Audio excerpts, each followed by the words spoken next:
Mga idol at kabayan, good news! Dumating na sa bansa ang mga pangmalakasang air defense ng Amerika. Ito ang tinatawag nilang Avenger Air Defense System. Ang ganitong klase o tipo ng short-range air defense system ay malaki ang maitutulong sa seguridad ng himpapawid ng Pilipinas. Ito din ang ginagamit ng U.S. forces sa Japan, Iraq at maging sa Syria upang supilin ang mga banta mula sa drone, rockets o misilhan ng kalaban. Mga bagong barkong pandigma ng Pilipinas, sinubukan ang panibagong anti-missile decoy sa Zambales sa West Philippine Sea. Sa pamamagitan ng mga decoys na ito, maaari nitong linlangin ang mga missile ng kalaban upang hindi matamaan ang barko ng Pilipinas. Ito ay nabili sa panahon ng Pangulong Duterte para sa pagpapalakas ng depensa ng hukbong dagat ng Pilipinas. CH-47 Chinook heavy lift helicopter, ibinida ng Amerika sa Pilipinas, nagbuhat ng mga mabibigat at nagsagawa din ng mababang paglipad sa katubigan sakay ang mga sundalo ng Pilipinas. Ito ang isang heavy lift helicopter na makukuha ng bansa sa Amerika matapos kansilahin ang mga nabiling helicopter sa Russia. Ito ang mga balitang ating pag-uusapan dito lang sa Good News Philippines. Huwag kalimutang i-like ang video, mag-subscribe, mabilis lang ito, promise!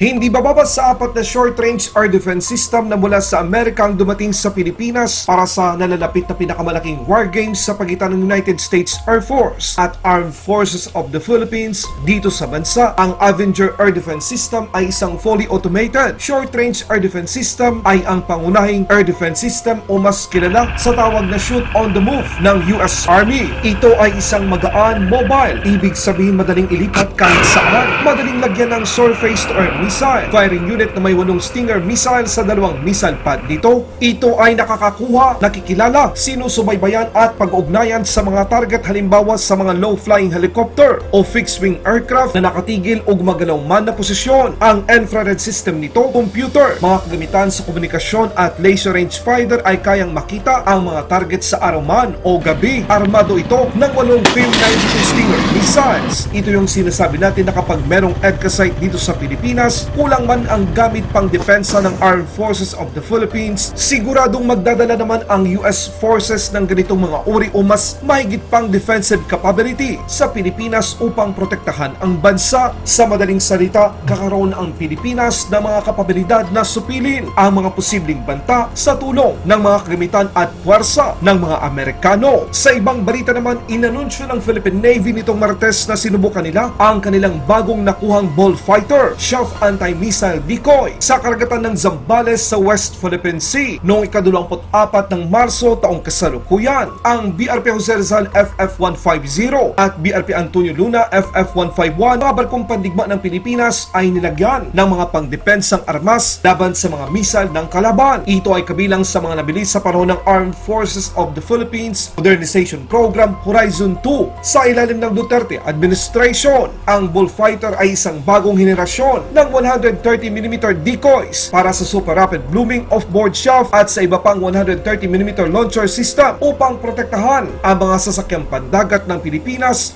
tulad ng mga Rizal-class frigate laban sa mga anti-ship missile, halimbawa ng China. Sinabi ng tagapagsalita ng Philippine Navy na ang nakuhang Bullfighter Chaff anti-missile decoy ay sinubukan at pinaputok ng Offshore Patrol Force sakay ng 2 missile frigate ng Pilipinas. Ang Chaff anti-missile decoy ay epektibo laban sa mga missile na may modernong kakayahan upang maiwasan na matamaan ang mga barko ng Philippine Navy. Ang pagkuha ng Chaff countermeasures capability ay bahagi ng Philippine Navy Second Horizon Modernization Program para bigyang kapasidad ang mga barkong pandigma ng bansa na ipagtanggol laban sa mga banta ng modernong naval warfare. Ang BRP Jose Rizal at ang kapatid nitong BRP Antonio Luna ay mga modernong barkong pandigma na may kakayahan sa surface, subsurface, air at electronic warfare at state-of-the-art electronic sensors, long-range missiles, acoustic guided torpedoes at kayang isakay ang isang anti-submarine helicopter.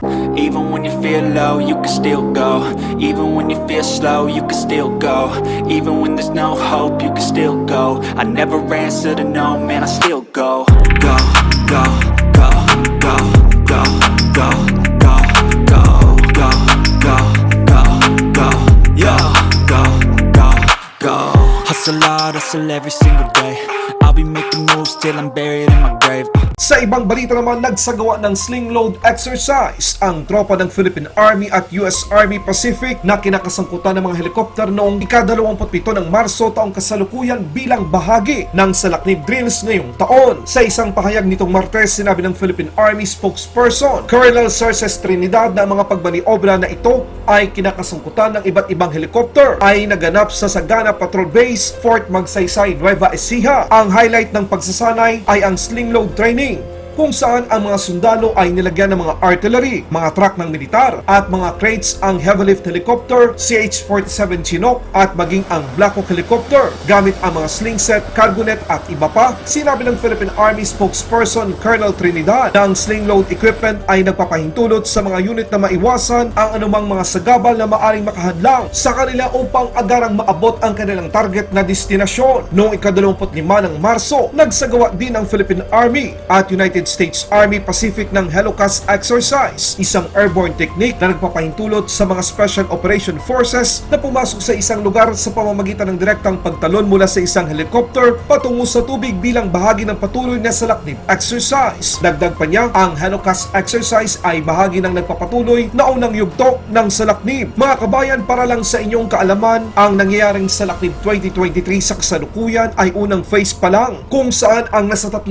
sundalong Amerikano at Pilipino ang magkasamang nagsasanay ngayon sa bansa. Meron pa itong second phase na naka-schedule para sa ikatlong quarter ng taong 2023. Ibig sabihin, non-stop, tuloy-tuloy ang mga pagsasanay sa pagitan ng mga sundalo ng Pilipinas at Amerikano dito sa bansa. Sa katunayan, hindi pa tapos ang salaknib phase 1. Dumating na mga bigating assets ng Amerika sa Subic Bay Port, isang C-17 Globemaster II, isa sa pinakamalaking eroplano sa armada ng United States Air Force.